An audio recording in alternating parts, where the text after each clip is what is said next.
I'm Laura Reeves, the host of Pure Dog Talk, and I'm coming today to talk to you about Brilliant Pad. And it is amazing and an incredible way for me to do my potty training with the puppies and not ever have to touch any yucky stuff. Brilliant Pad literally rolls the mess up and you never touch it. So I really wanted to talk to you guys about that, share with you the experience I had with it. It's like the most amazing thing you've ever seen. Welcome to Pure Dog Talk. I am your host, Laura Reeves, and I have to tell you guys, I was saying when I invited our guest, I was saying that there's so few people that I get really, really excited to talk to, and our guest today is Mary Dukes, a very recently retired American Kennel Club representative, executive field representative, and now today an AKC judge. And I am really excited to talk to Mary because she's one of my favorites. She's one of my idols from back in the day. I told Mary I used to have a particular Hervé Bernard jacket of which I was very proud. And I called it my Mary Dukes outfit because Mary, when she was handling dogs professionally, was sartorial splendor at all instances. And I envied that and I worshiped that. So this is exciting to me. So welcome, Mary. Thank you very much, Laura. I appreciate it. And I appreciate being here. Yeah, it's going to be great. So give us the 411. I mean, some people maybe know you as an AKC Executive Field Representative. Some folks may remember you from when you were handling or when you were breeding Whippets. But give us a little bit of a background because yours is a fascinating history. Okay.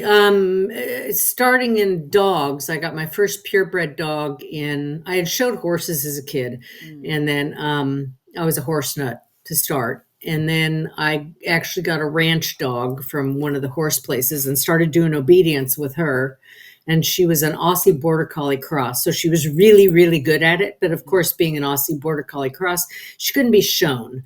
And I like to show all the things. So I started looking for a purebred breed and wound up with Whippets because I liked the way they looked. Now, if I had been thinking and I really wanted to be competitive in obedience, I would not have chosen a Whippet. But because they learn fast, but they get bored really easily. Anyway, so I got into Whippets. I got my first one in 1975.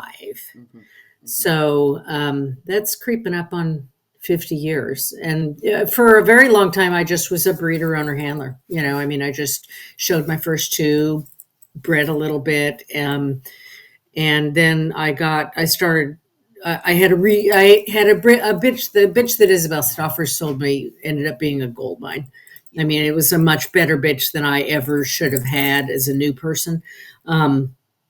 But I got lucky and got her. And she, in turn, produced multiple champions, including Della Creme de la Renta, who's one of the all-time top sires in the history of the breed. Right? That was Oscar. Yeah, that was Oscar. And he was born in 1983. And then I started showing his puppies that people had bred. They'd ask me to show them. And then, so the handling thing just sort of organically grew out of that. And then mainly just with Whippets. And then people with other breeds started asking me. And so then that morphed into a professional handling career that went from probably the late 90s up until I was... late 80s, not 90s, late 80s until I was hired by the AKC in 2005. Okay. And I then, don't remember exactly when that was. I know it was because we cross over on some of that. Yeah. So that's why I was trying to remember exactly because it was about that time that I moved to Nebraska. So that's how I kind of like. Right. Yeah. It was August of 2005 is when I went to work for the AKC. Okay. All right. So you also did some other fascinating things in your life. I did. I've done a lot of fascinating things. Talk to us about the work that you did in the zoos, because I think that's really amazing and how it translates. Like, what did that bring you as a dog handler or a dog breeder? Okay, how I found out about it. I left, graduated from high school, was showing dogs at this time because I started doing that in high school. Was going to Cal State Fullerton as an art major because I was good at it, never thinking like, what are you going to do with this? Like to earn a living. That hadn't crossed my mind. And I was reading the school paper, the Cal State paper, and there was an article in it about this school, Moorpark College, that's north of LA, that has there's only two programs in the country that train you to become a zookeeper. Right. And, animals had always been my focus. And I had always been fascinated by them. But I mean, how do you become a zookeeper? How do you even find out how to do that? So here was this article telling me, there's a school. So I researched it and applied and got in. And it's a 2-year program, really intensive. It's an AA program. But I'd already done all of my, I can't think of all of my required stuff when I was at Cal State Fullerton. So I just was able to just take the classes that pertain to exotic animal management and training. And I tell you I think the thing that it most did for me in terms of my career then later in dogs, was it taught me how not to, that you can never cut corners in your animal care ever. That's just that's the most primary thing. And in zoo animals, it's even a little more, you have to be a little more on top of it, because wild animals there's not going to be a tell that they're sick, or the tell that they have is really subtle. So you have to be animals, because in the wild, any tell that they're sick or injured is going to make them a dead thing, is going to make them dead. So they're really good at masking all that stuff. So, and I remember we had a vet course that was a really good vet course taught by a local vet who did the work at the compound, but he was also a small animal vet in the area. And I remember him saying that if you are sloppy or dirty or messy, there is no room for you in the animal business. And that always stuck with me. So I think probably, I did work in the zoo industry for several years, first at Santa Barbara Zoo for a couple of years, and then I worked at the Philadelphia Zoo for about a year. Yeah. I worked at the Philly Zoo for a little while. But I think the long-term thing that I carried, and I worked with elephants, I worked with everything, which, the elephants is an experience that I wouldn't trade for any amount of money. I mean, they're so amazing. The elephants. I mean, I love them, but what was your favorite thing? They're incredibly smart. They make dogs look like, I don't know, amoebas. I mean, I don't mean that in a negative way, but they're so scary smart. Yeah, I remember working there, working with the elephants, thinking, I cannot even believe I'm getting paid to do this. I cannot even believe they're paying me to work with an elephant. So that was fantastic. But again, I think the thing that I learned most from that whole experience is there are no shortcuts in animal care, period. End of sentence. And that doesn't matter if you're taking care of a bird or a fish or a dog or a horse. There's no cutting. Cutting corners is unacceptable. So, and that's how we rolled. And you So I carried still that roll. into your handling career. I can remember watching you show dogs, and your setup was always like freaking immaculate. Yeah, it's tidy and they're clean, and the dogs were always clean. And to this day, it slays me, which I will put this out there on blast now. If somebody walks into the ring with a dirty dog, we're going to have a problem, especially if it's a short-coated dog. And I see it all the time. Like, all you got to do is chain them to a fence and put a little dish soap on them and scrub them. Even like but when there's no excuse to show a dirty dog. There's no, with some of the hard-coated dogs, and you can't bathe them a lot because you want the care to stay hard. I get all that, but in like that's even a that, Dalmatian Mary. or a That's what I Whippet, did, and I'm telling you, a little Listerine and a towel, and it's really not a problem. it's not that hard. Yeah. So when I see somebody in a ring, or if somebody brings me like a dirty Ridgeback, it, it's I'm not going to hold it against the dog, but the handler might get an earful about it, because none of my dogs went to the dog show without a bath, ever. No. Ever. And I mean, I can remember, I could, for myself, multiple baths in the day. If I've got a dog that's, Well, if you have hairy stuff, yeah. The Clumber that I was constantly battling because he was such a pig, stuff like that, Yeah.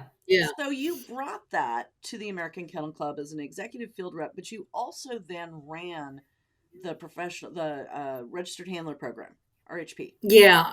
I was one of 3 coordinators I was an RHP member when I was a handler. Right. I was one of the, original, not very original, but I was an early member of the RHP. I had not joined any other handling organization previous to that, because frankly, I didn't think they asked enough. I didn't think they demanded enough of their members, and like nobody was inspecting the facilities, nobody was making sure they had insurance, nobody was doing any of that, So for me, it was just sort of joining any other organization at that time was just a figurehead. Yeah, at that time, it was just a figurehead. I went through the PHA. Trust me, I got all the inspections. Yeah. But at the time when they were wanting me to join, it was like, well, here, just sign this, and then you'll be in. And it was like, well, I wasn't comfortable with it. RHP brought PHA up. I think brought their standards. Well, good. I think it is a win-win for 100% for everybody. Yeah. So when RHP came around, and they did demand this, they had demanded that you had care, custody, control insurance, and your vehicles were getting inspected, and your kennel was getting inspected, and all that stuff was happening. I felt like I, better put my money where my mouth was and sign up. So I did, and I was a member throughout my entire, then the balance of my handling career. And then once I went into the office, and not the office, but became a field rep, then I was, because I did have intimate knowledge of the program, then I was signed on as a field coordinator. Right. So talk to our listeners who may not be familiar. Like, I'm not sure that across the board, the average exhibitor, right, particularly the owner handler, really understands what's involved in that little tiny pin you put on your lapel. Yeah, no, I'm sure they don't. And as much as we tried to get the message out, I'm saying we're doing the message right now. Yeah, well, it really, isn't. It's not a guarantee that the handler's going to win with your dog. What the whole point of, I think, starting the program is so people would have a place to start looking, where we had done some of the groundwork for you. So if you start with a member of the organization, that they are insured. That they have care, custody, and control coverage for your dog. That their vehicle is inspected for safety and for cleanliness. That their kennel has been inspected by AKC kennel inspectors. They have signed a code of ethics. And we have things, and I know PHA has the same too, like the whole service dog thing. For an RHP member, it's actionable. It's actionable if you fly a service dog with a phony vest that you bought on eBay. So because that whole thing is just annoying as hell. Yes. But because it screws it up for people who legitimately need one. And frankly, the people I see now when I'm flying with service dogs are just Joe Blow with their pet Fluffy. Yeah, I see a lot of that. just a guy with his pet Fluffy. Um, but so where was I? I was RHPing. What the other requirements are, So what and is then it what we do. right? The thing that as a dog handler or as a dog owner, I'm going to hire a professional handler for my dog, and I can trust that these boxes have been checked, and I still need to Yeah. see if I get along with them and this and that. Well, PHA and has you a little still thing. need to, PHA has a thing need about to. billing. Does RHP? I can't remember. Yeah. Okay. Yeah, we do. You have to have a contract. Yeah. We don't have, it doesn't say, I mean, I billed weekly when I was a handler, mainly because early on in my handling career, it was better for my cash flow, Yeah. and then frankly, all my clients got used to it, and it was easier for them to maybe have a $300 or $400 bill than a $2,000 bill at the end of the month, so but we don't have anything, but it does say you have to bill in a timely fashion. You have to provide a bill. It has to be itemized. They have to know what they're paying for. You have to have a contract. And I mean, a contract's only as good as is no better than the paper it's written on. But the thing that a contract does is everybody goes into it with their eyes open. Everybody goes into it knowing that if you cancel, you just decide you're going to move your dog from handler A to handler B after the close of entries, that you're obliged to pay the original handler that you made the commitment with. It just makes that very black and white. So because a lot of the trouble you see because we got handler complaints at RHP about handlers that aren't RHP members. We would just get, this handler did this thing to me, and most of it is because the expectations weren't clear, that they didn't know. And at least if you have it in a contract, then it's right there. Everybody signed it. Everybody knows what the person is. Right. But you can't say you didn't, so it's just a starting point. So everybody is clear on their expectations, because sometimes you get a brand new client and they don't know what to expect. They don't know. We had a complaint come in and it wasn't a member, but it was because he had decided after the entries closed for Brooksville, the whole thing, that he didn't want to send his dog with that handler anymore.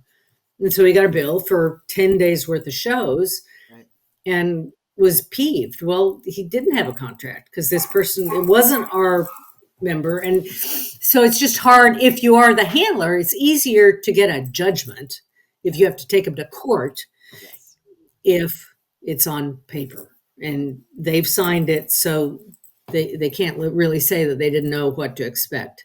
Right. So the flip side of that is to the young up and coming handlers. Why do they join RHP? Well, I always say, why wouldn't you want to? If you qualified, and that's kind of how I looked at it, that I was proud of the fact that I did all those things, that I had all those things, that I met all those criteria. We also have another one that's the most recent one that we've added on is Safe Sport. And all of our members come to that. That's my next. See, you read my mind.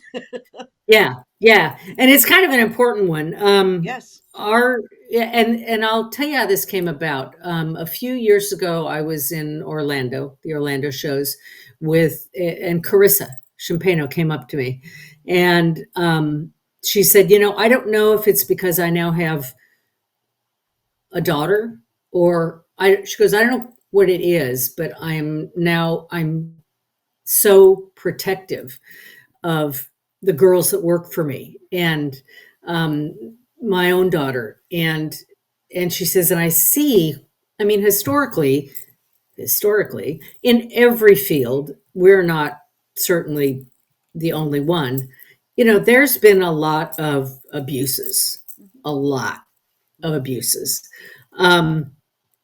So she was talking to me and she said, I wish there was something else we could do. Mm-hmm. So I knew about Safe Sport. If you don't know what Safe Sport is, Safe Sport is it's a congressionally mandated program that was developed by the I don't know if it's the Olympic body. It applies in a United States government standpoint. It applies to every sport that is an Olympic sport. Okay. So I was familiar with it. I didn't realize it was from Olympics. No, think gymnastics, swimming, diving, Yeah. all that. Yeah, so that's where it originated. Okay. Really probably was the gymnastics. Yeah. Which Lord knows they've had, plenty of problems. Sure. Yeah. And so it's a congressionally mandated program for every sport that is an Olympic sport. And this goes all the way down to the junior levels. I mean, if you talk to some people whose kids are, and I've talked to them, whose kids are swimmers, who do swimming competitions. All those coaches have to take Safe Sport. They have to take Safe Sport. The parents have to take Safe Sport. And what it is, and I was familiar with it because my daughter's a professional horse trainer. Right. And to show at USEF shows, U.S. Equestrian Federation, you have to take it, and you have to take the original program, and you have to re-up every year, if you want to show at those shows. And it's basically making you aware of what to look for. If you see a situation, which we've all seen, if you see a situation that you suspect might be something, and it gives you tools. Now, because dog shows are not an Olympic sport, so we don't have access to the mechanics of the United States Safe Sport Organization. Because like in horses, if somebody files a complaint against a trainer, say, an investigation starts right then. I mean, Safe Sport does a full investigation, and sometimes it becomes of nothing, but more often than not, it does. I mean, there's been multiple horse trainers, famous horse trainers, who have been pulled out of Hall of Fames, who have been kicked out of USEF. I mean, famous trainers. I mean, there was one years ago, and the girl is the victim is my age. It happened when I was a kid showing horses, and everybody knew that this particular trainer was sleeping with her. I mean, it was common knowledge. Everybody knew it, and she was underage, but so anyway, this is to sort of try to open people's eyes, make them aware that this is a thing, which I think some people truly don't know. I don't know. You probably saw the Canine Chronicle piece that Michael Hill did when he interviewed Stacy and Carissa, which was a powerful, powerful piece, really powerful piece. I had, because I was in on that too, I had so many people come up to me, judges, female mostly, come up to me and say, I had no idea that kind of thing, that happened. They weren't. And right. And it was like, yeah, I mean, and we all failed people, but the Safe Sport program, essentially, if nothing else, because again, we don't have the teeth of the Safe Sport organization behind it. But it automatically makes all of you mandatory reporters. So, and I think if we're just shine a light on it and make people aware of it, if it saves one person from having to go through that, and I think if you put it out in the open more, it's harder. If everybody's aware of it, it's harder. Right. It's harder for somebody to creep around in the background and do this stuff because we're aware of it. We're looking for it. I don't know if you've ever talked to Pam Bruce from Canada. Pam and I have had a number of conversations. Yeah, because that's what Pam did as I know. professionally, I know. with the Toronto PD, and Pam I and I mean, have had she several sees it. conversations about She this. sees it. She sees it in a second. Hmm. She sees it like that at a Yep. dog show. Yep. So I think if we just by putting it out there, and all RHP members have to take it as a condition of membership. Okay. All AKC employees have all now also taken Safe Sport. Um, Oh, that's very cool. there is, yeah, all AKC employees have taken it. I would like to see it spread out to judges, Judges, I was just gonna say. starting with juniors judges, maybe. And I was pushing for that, but it was interesting. Yeah, can I get in trouble for saying this? No, I can't. When it was just the RHP, when it was just us doing it kind of in-house, Right. I mean, we had to get the board's permission to do it in-house, Mm-hmm. but they kind of didn't really pay attention to what we were doing. Mm-hmm. Then all of a sudden they were paying attention to what we were doing because it got a little higher profile. It was starting to get a little press, Mm-hmm. and a little people were becoming aware of it. Mm-hmm. And then it started to fall, rather than it was just a little thing that we were doing and had a little bit of control over.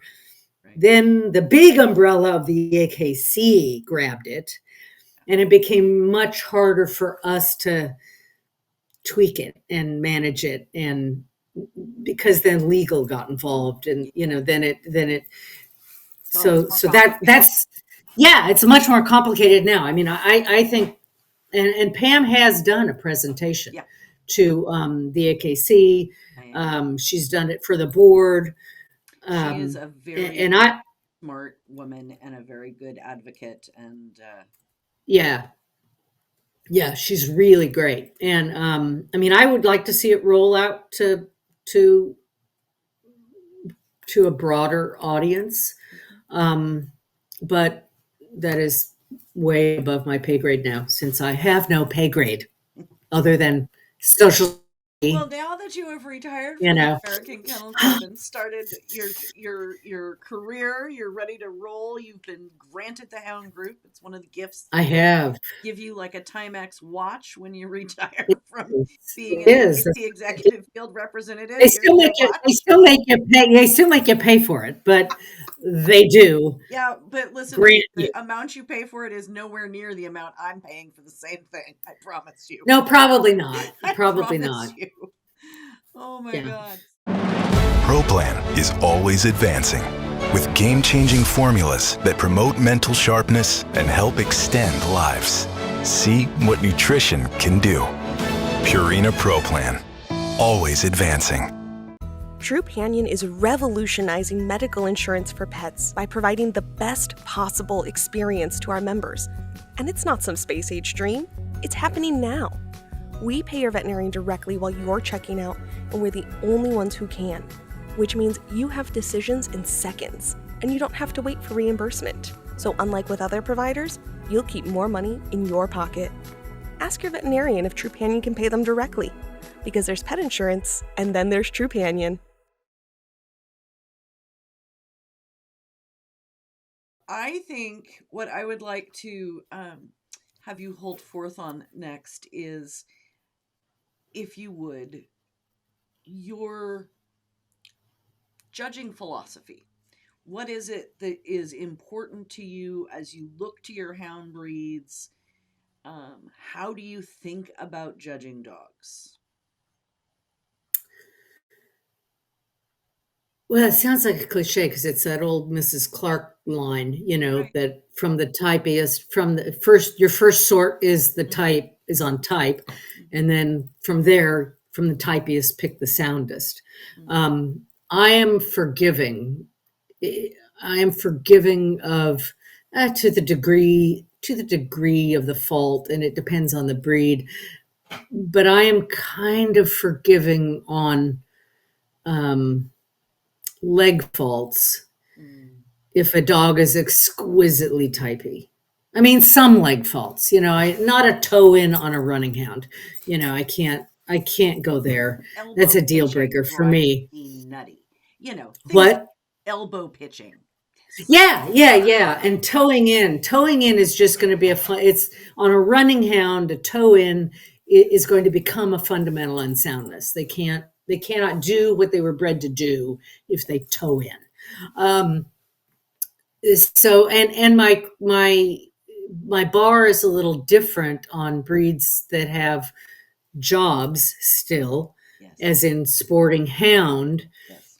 than it is on breeds that don't, as in non-sporting toy. I'm more forgiving of leg things on toys and structural things, not severe extreme ones.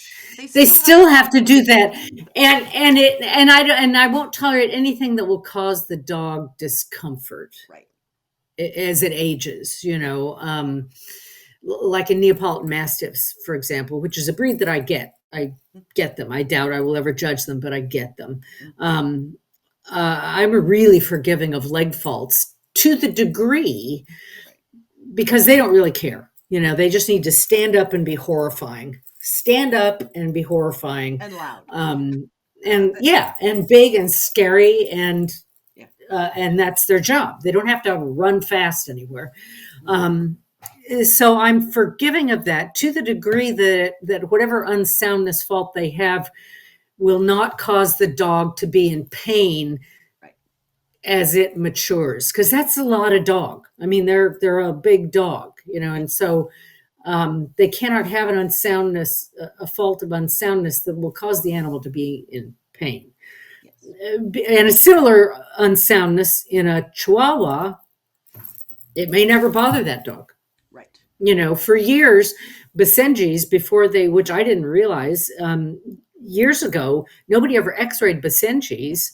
I mean, I'm talking years ago, because they were never symptomatic for hip dysplasia, because they're light, they're little, they're light. And then when they started x-raying them, they had dysplasia all over the place, but they weren't symptomatic because they weren't a heavy dog. So again, I'm a type first girl all the way, especially on the down and back. I mean, as long as the down and back doesn't offend me, as long as I don't go, when I see it, it's kind of good enough. It's kind of good enough. So yeah, I'm a type first, and I'm really funny about, Whippets don't need to have big side gate. Whippets don't need to have that. It needs to be balanced. It needs to be effortless. Does it need to be huge? Does it need to be tremendous reach and drive? Absolutely not. It really shouldn't be based on their structure. No, because if you look at a racing bred Whippet, they'll have a lot of faults. They might have a lot of faults. There are things they will never have. They will never have upright pasterns. They will never be towed in. They will never be short coupled. They will never be steep crouped. And for the most part, they're just balanced, average movers. Right. It's not, it's low, it's effortless, but it's not this big open, which I wouldn't fault the dog for that either, but I'm never going to give them bonus points for that. Right. They're never going to get bonus points for that. And the difference between a Whippet shaped the way it's shaped to do the job as well. So two breeds we both know well, Ridgebacks. So a trotting breed that was bred to trot all day long. Really not a galloping breed. Built very differently. Right. To be built differently should move differently. Yeah, because Whippets aren't a trotting breed. I mean, they can, but that's, their gait of choice is the double suspension gallop. That's their working gait, which we obviously can't evaluate in a show ring, so we trot them. Not. But yeah. The small circle. Yeah. So yeah, I'm a type girl. Okay. Kind of type, all the way. Cleanliness. The owner handlers are going to want to know, how is she? Is she nice to us? Yeah. I started there. I was an owner handler. Right. I was just a girl with a Whippet in the beginning, and I was fortunate enough on my second one to get a good one, to get a good enough dog to overcome my sophomore handling. But I'll tell you what, a good, and I do firmly believe this, a good judge can see right through a poor handling job. Sometimes it's frustrating. I watched a breed in Orlando, a breed that it wasn't a hound breed, but a breed that I'm very familiar with. And it was so frustrating because it's an owner handled breed for the most part. And the best dogs in there were being tragically handled. And it was so frustrating. Yes. It was, yeah, because there was a dog in there that's beautiful. And like every time the judge looked at him, like she wasn't even trying to do anything with him. Like, and he had his legs were everywhere. And he, all she was doing was feeding him basically. And I thought, God, if you could just rack him up once and pull him up over his front and break him over. He just needs to see it once. I know. But this was a permit judge, and I thought he's not gonna be able to do it. It is. I will say, I have to agree with you that is a frustration that I have found that I didn't really expect to find. I mean, I can find the dog, but you're just like, please, please just give me one little. Yeah.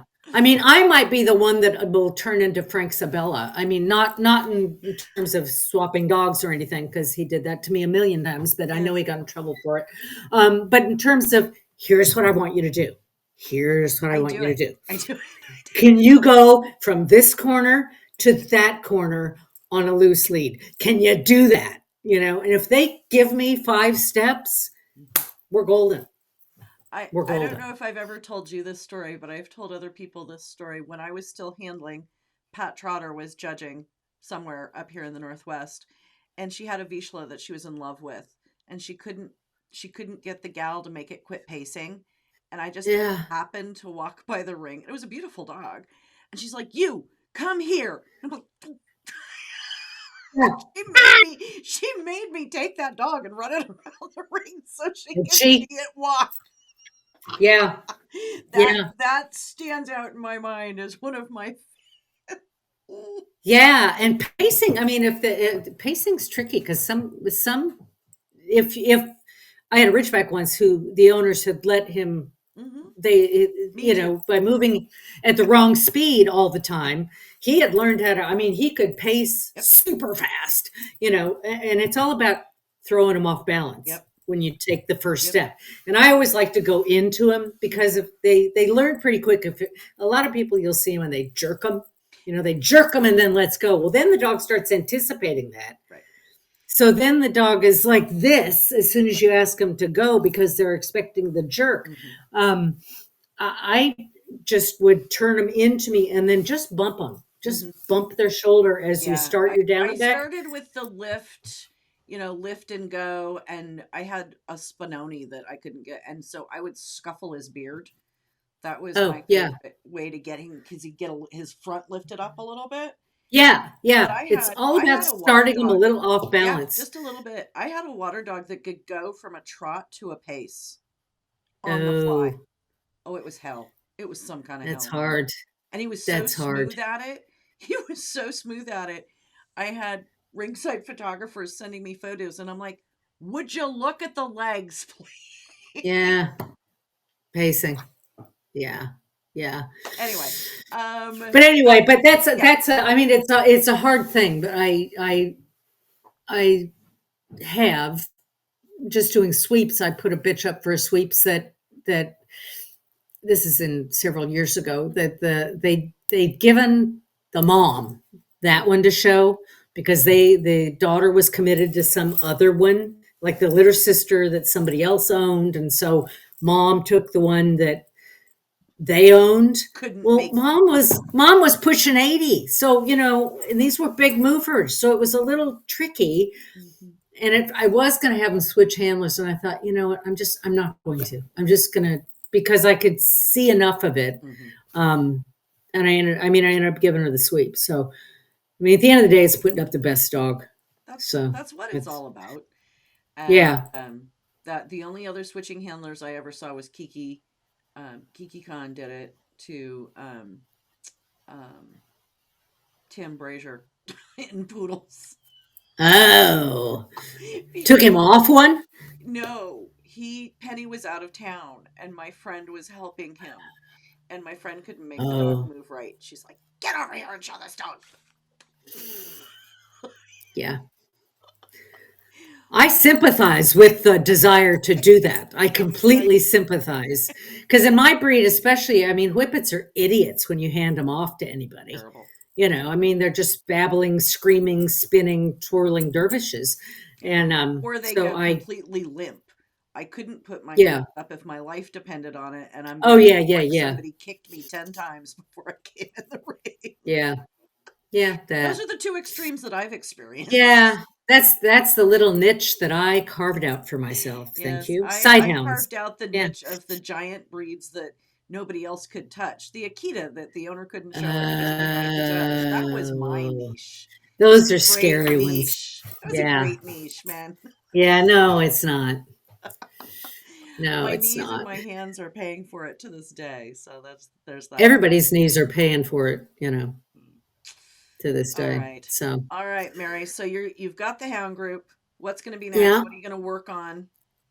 Um, How do you want to go after, forward? I mean, I'm real comfortable with everything in the hound group. Mm-hmm. There are frankly breeds in multiple groups. I'm not going to like devote myself straight to one group after this. Okay. There are breeds Thank you for in saying toy. that because I feel the same way, and everybody tells That's me, how "Oh, I'm you gonna have do. to get, you have to." And I'm like, I don't want to. Well, I need to get the sporting group Mary's. done, and then I'm gonna pick. Yeah, yeah. I have the hound group, obviously, and there's breeds in toy, non-sporting, and sporting that I feel really good about, that I feel comfortable with, Mm-hmm. um, and that I showed, and that I Right. feel like Right. I have a feel for. So that's how I'm going to go. I mean, my next application will have IGs. Oh, Obviously, awesome. I asked Tim. I said, "Can I have like the hound group and IGs? Hound group and IGs?" He was like, "No, you can't." Fine. So the next one will have IGs and curlies and pointers and stuff that I Stuff have that you know. background in. Right. Yeah, that I'm Right. really comfortable with. And then there's a lot of breeds I like. I like Sholas. I like Shar-Pei. I showed quite a few Shar-Pei. I showed Eskies. I get min pins. So that's how I'm going to do it. That's how I'm going to do it, and I'm going to just see I am gratified where to it takes me. I am gratified to hear that because that mirrors my plan as well. And I'm like, if Mary can do it, I can do it. Well, yeah, and what are they going to do? Tell me I can't do it that way? Because that's just what I'm going to do. I mean, and at some point, I'll probably get close to having an entire next group. And at that point, then maybe I'll say, yeah, well, maybe I should study these 4 breeds. Right. Losses. I'm going to have to do losses eventually if I do non-sporting. That I'll say, okay, I've got to study those and finish out this group because I'm so close. But it's not an immediate drive to get a second group is not in my game plan at all. So, yeah. Okay, so Yeah. now my very favorite part of any time I get to talk to my favorite people. I warned you about this. Okay. I do. I know. I'm scared now. Your all-time favorite best in show lineup. Who wins each of the groups and who goes best in show? Of random dogs that you've known over the years. Come on, this was okay. It can be a dead person. Can it be a dead person? Can it be a dead person doing best in show? All of it. Okay. It's Mike Billings doing best. Okay, love it. It's probably Mick in the terrier group. It is Scarlet. Do you remember the IG that Carl Sanders showed? Don Mar Scarlet Ribbons. Yeah. It's a long time ago. That was a long It's time probably Scarlet. Yeah, she was all that in a bag of chips. She went second in the group to the Papillon the year Ed gave the Papillon best in show. Best in show, right? Yeah. She was I was something. thinking it was that era. Yeah, she was so beautiful, neck into shoulders, and the breed is not beautiful neck into shoulders. Most of them, they're most are ewe-necked, and she was beautiful. Ooh, hound, best hound ever. I can tell you the best Whippet I think I've ever seen, which was Moxie. The bitch that Mandy showed. I'd give her a little more bone, maybe, but that's it. But maybe Punky. Maybe Punky. Arrow I Talk the Blues. Yeah. And these, of course, are dogs that I saw with my own eyeballs, Right. Terrier toy working.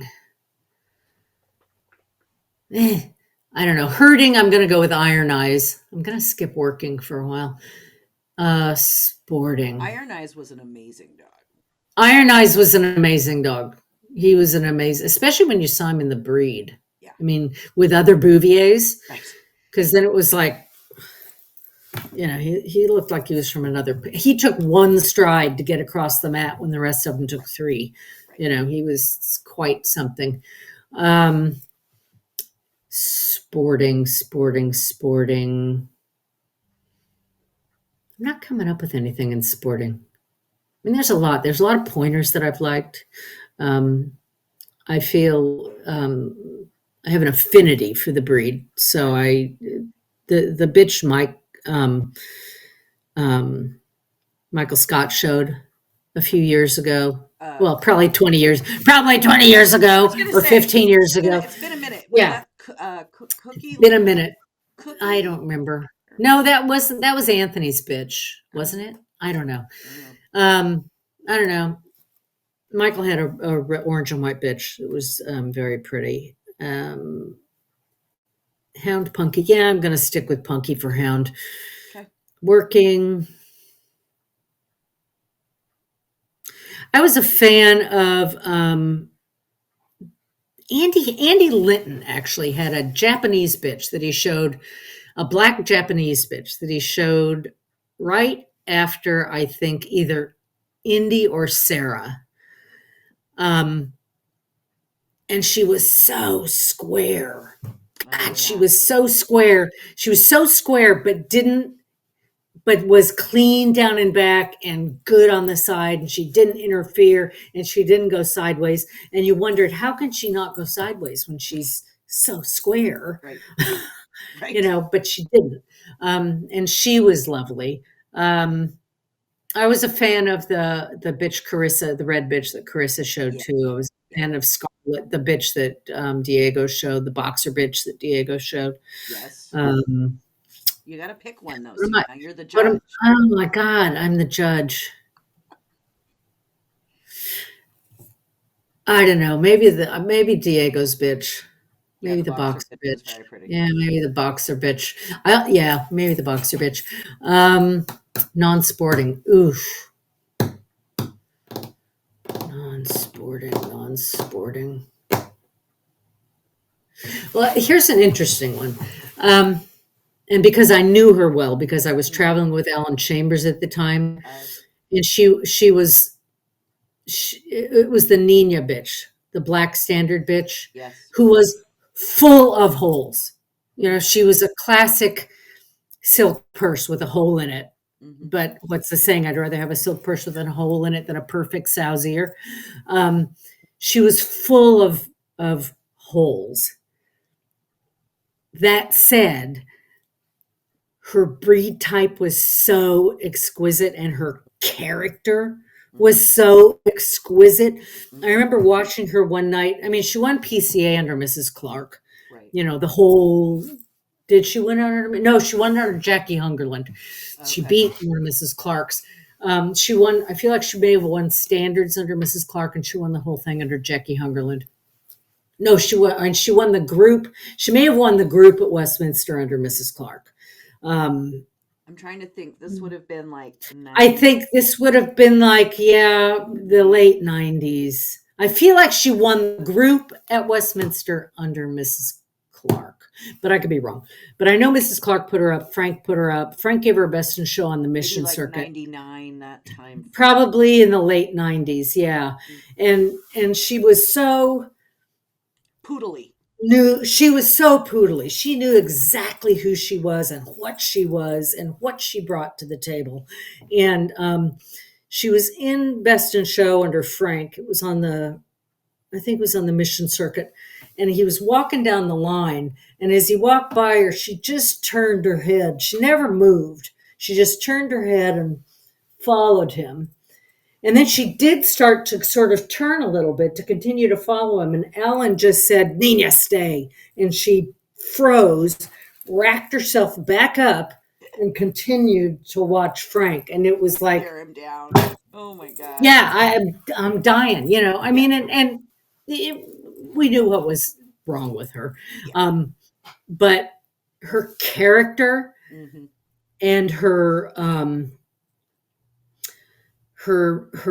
breed type and character were so exactly what a poodle's supposed to be, you know. So it might have been, and I knew her because, you know, I knew her well because I traveled with him at the time. So did I do all of them? I think I got all of them. So I think I got all of them.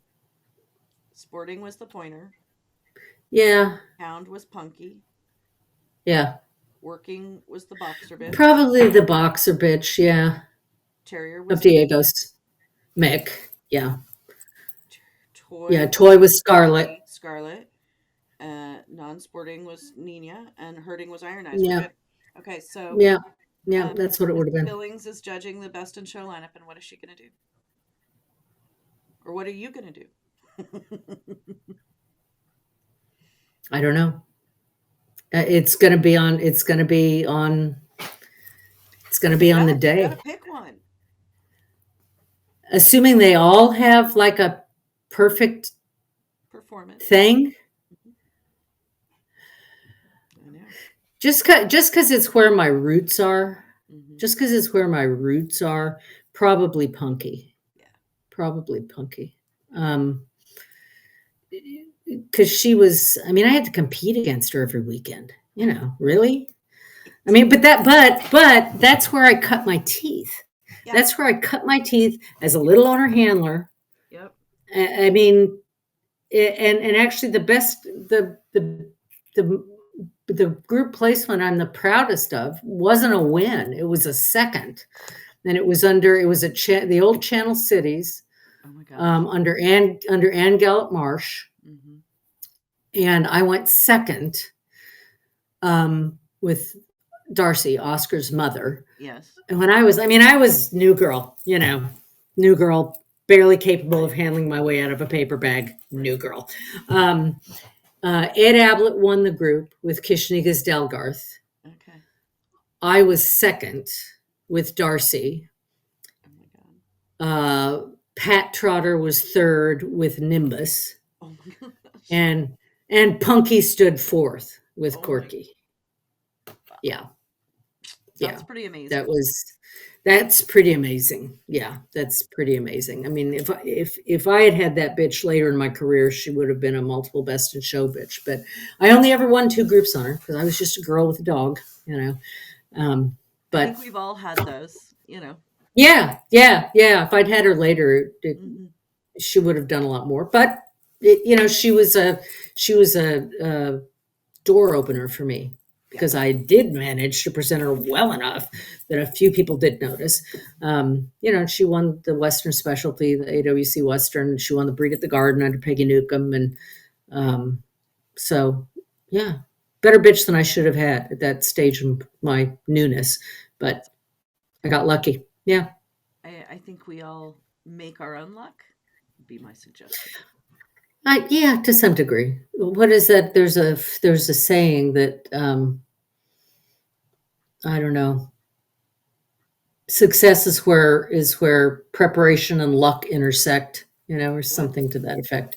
You know, yeah, which is accurate. So that is the one. All right. Well, Anyway. Thank you very much for your time. Yeah. Thank Super you. excited to see you, Judge. It's going to be fabulous. I'm looking forward to it. My first one is on March 7th on the Tar Heel. So well, there you go. You are good. We'll see.